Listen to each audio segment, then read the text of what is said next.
Hello friends, in this video I will show you how to enlarge an individual cell in Excel.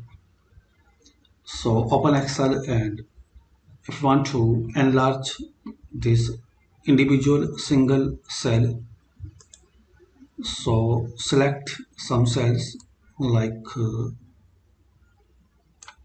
this all. I want to make this size for single cell, so select size.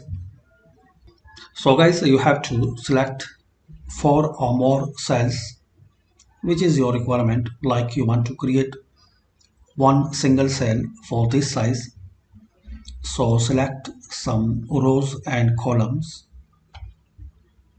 Now here guys, you will see merge and center, so click this drop down and click on merge cells. Merge the selected cells into one cell.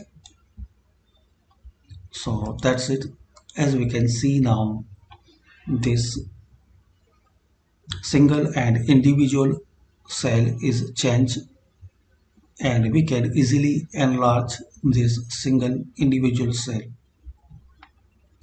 And if you want to undo these settings, so again select this all, select here and click on unmerge cells. And that's it.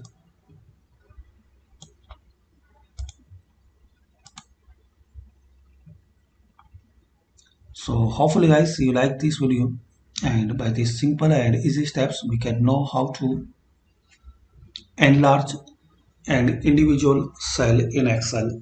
Thanks for watching, and please comment this video useful for you or not.